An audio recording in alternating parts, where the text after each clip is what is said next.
Hi there, this is Jacob Nash, reviewing Module 73, Biomedical Therapies. Remember I said I was going to talk about this later on? Now we are. What is biomedical therapy? Well, we have talked about in Module 70 and 71 things that you could do like with therapists that could improve abnormal behaviors or treat them. But we have physical things too, more than just talking about it or doing some kind of thing to change a behavior or whatever case may be. So examples can be medicine or other physical therapies. Let's talk about some ones that there are. Psychopharmacology. This is the study of the effects of drug on the mind and behavior. We have three types of drugs that could help certain disorders that we've already talked about. Antipsychotic drugs. They could treat schizophrenia or other thought disorders. But we have to know that with anything, there's always going to be, usually going to be some kind of side effect with the medicine. In the case of antipsychotics, tardive dyskinesia. This causes involuntary movements of the facial muscles, tongue, or limb as a side effect. Sometimes people, they end up, their mouth just opens randomly or something. I've heard at least, but so that's just something that you gotta know. Anti-anxiety drugs, drugs used to control anxiety and agitation. Antidepressants, probably the one that you've heard the most. They treat depression, anxiety disorders, OCD, and PTSD. So they treat a lot. They are SSRIs. Remember that term? And we're going to talk more about some specifics of them a little bit later. Now, an example is Prozac or fluoxetine. That's one of the most common antidepressants. Most of these antidepressants take approximately 1 month to set into play. We're going to talk a little bit more about that later, though. Lithium. Lithium might be used to treat bipolar disorder. That might seem a little bit interesting, but sometimes there's just certain things like that. So it does for some people. Now let's talk about some other therapies that aren't medicines. ECT, electroconvulsive therapy, that's what's shown in the picture. Electric current is sent through a depressed person's brain. Well, I don't know how effective that is. I just know that I don't think I would want to do that. That seems a little bit crazy to me. That person doesn't look like they're enjoying that ECT. RTMS, application of repeated pulses of magnetic energy to the brain used to stimulate or suppress brain activity. Another thing a little bit crazy. Psychosurgery removes or destroys brain tissue in an effort to change behavior. I'm sure that's expensive, and aside from that, I don't know if I want a piece of my brain chopped off to try to make me change a behavior. I don't know, but it could work for some people. Lobotomy used to calm emotional or violent patients.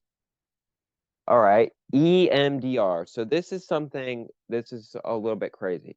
So eye movement desensitization. Okay, there you go. There's that word again. Desensitization and reprocessing. EMDR. In this therapy, a therapist attempts to unlock and reprocess previous frozen traumatic memories by waving a finger in front of the eyes of the client.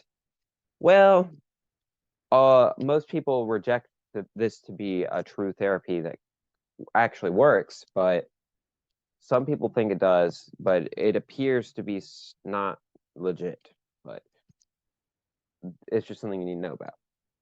Which antidepressant drug blocks the reuptake of serotonin? Prozac. So that's what I said I was going to talk about a little bit later. That's what it means, SSRI. So it's blocking the reuptake of serotonin. So remember the reuptake. When it's in the synapse, it's not going to pick up the extras, the extra neurotransmitters. For one review of that, remember to go to Module 9. Which drug has been used to treat bipolar disorder? Well, lithium and Depakote. You don't really need to know about Depakote, but that is one. Lithium isn't really a drug, it's really an element on the periodic table. But I guess you could say it's a drug if it's used for that purpose. Biomedical therapy for severely depressed patients, which uses a brief electrical current, that's ECT. Luckily, a lot of these electrical things that we've learned about, remember EEG, they seem easy for me to remember, at least because they have an E in them. And I think E, like EEG, if you got shocked, or ECT, if you got shocked. I don't know. Depressed patients who have resisted the benefit of drugs have used this technique successfully. Ooh. I didn't talk about that. Deep brain stimulation. That's not really as important to know, but deep brain stimulation, they have resisted the benefits of drugs. That's what that means. What type of drug increases norepinephrine or serotonin? Well, that would be our antidepressants, which are the SNRIs. So SSRIs, they block the reuptake of serotonin, but the SNRIs, they increase norepinephrine or serotonin. Pretty similar, but not the same exactly. Antipsychotic drugs that block this neurotransmitter at the receptor site. That would be dopamine. Because if you remember back to module 9, I know that was a long time ago, but remember what we talked about, too much dopamine, schizophrenia, not enough, Parkinson's. So it would make sense that antipsychotics, which treat schizophrenia, would stop dopamine. Now, if the opposite, someone with Parkinson's, they would want more dopamine. So I don't know what's considered the opposite of antipsychotic drug, but Parkinson's it is not really considered a mental thing because we know it's more physical. So that's why we don't talk about that really. Aerobic exercise, light exposure, and increased social connections and anti-rumination strategies help patients deal with this disorder, major depressive disorder. We know that antidepressants can help, but we also know that other things can, like exercise, light exposure. So you might want to be outside more. You might want to be around people more, even though it's difficult. And anti-rumination, that means not just trying to rethink, things are bad, because you have to remember that your situation should not determine your happiness. You should. So just try to choose to not let your situation make you depressed. Difficult, can be done. Thank you for watching.